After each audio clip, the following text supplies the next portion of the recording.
Mutual ફંડમાં પૈસા મૂકવાથી લોકો લાખો રૂપિયા કમાતા હોય છે, પણ ઘણા લોકોને એ પણ ખબર નથી હોતી કે મ્યુચ્યુઅલ ફંડ એક્ઝેક્ટલી હોય છે શું. તો આવો હું તમને સિમ્પલ ભાષામાં સમજાવું મ્યુચ્યુઅલ ફંડ શું છે. નમસ્કાર મિત્રો, જો તમે ઇન્વેસ્ટમેન્ટ કરવા ઈચ્છો છો પણ કન્ફ્યુઝનમાં છો કે ક્યાંથી સ્ટાર્ટ કરવું, તો આ વિડીયો તમારા માટે એકદમ પરફેક્ટ છે. આ સિરીઝમાં હું તમને બિગિનરથી પ્રો સુધી બધું જ સમજાવીશ. તો આજે આપણે જોઈશું મ્યુચ્યુઅલ ફંડના બેઝિક વિશે. ચાલો સૌથી પહેલા સમજીએ મ્યુચ્યુઅલ ફંડ હોય છે શું.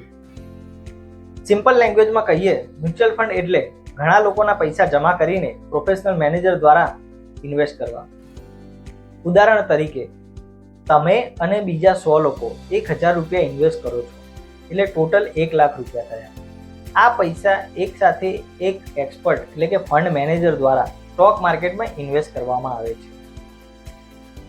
એટલે કે ઇક્વિટીની અંદર તમે સીધા સ્ટોક નથી ખરીદતા, તમારા વતી એક પ્રોફેશનલ એક્સપર્ટ સ્ટોક્સની ખરીદી કરે. મિત્રો, મ્યુચ્યુઅલ ફંડને મેનેજ કરે છે ફંડ મેનેજર.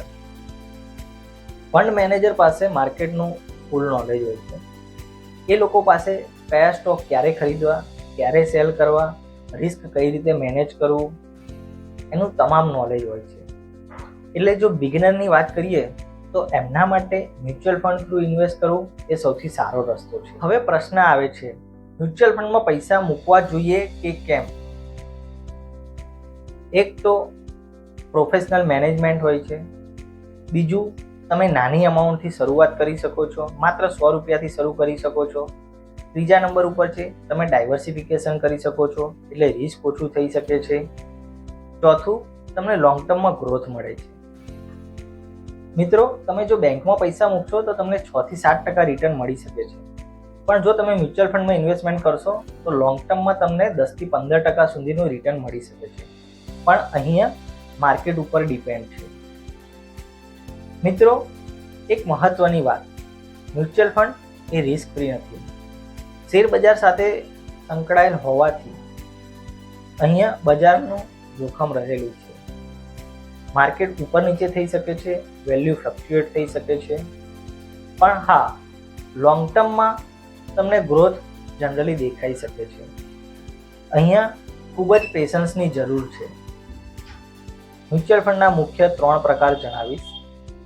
પહેલું છે equity fund, high risk high growth.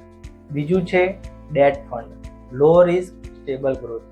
અને ત્રીજું છે હાઇબ્રિડ ફંડ, ઉપરના બંનેનો કોમ્બો. બિગિનર લોકો માટે હાઇબ્રિડ અથવા ઇન્ડેક્સ ફંડ એ સારું ઓપ્શન છે.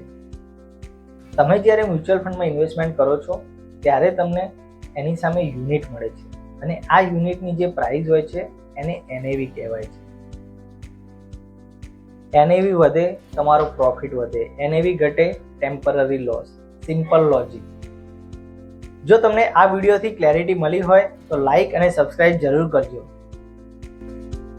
મિત્રો, નેક્સ્ટ વિડીયોમાં આપણે ડિસ્કસ કરીશું SIP વર્સિસ લમસમ. તેની અંદર પૈસા વધુ બનશે. આ વિડીયો જોવાનું ભૂલતા નહીં. ત્યાં સુધી જય હિન્દ, જય ભારત.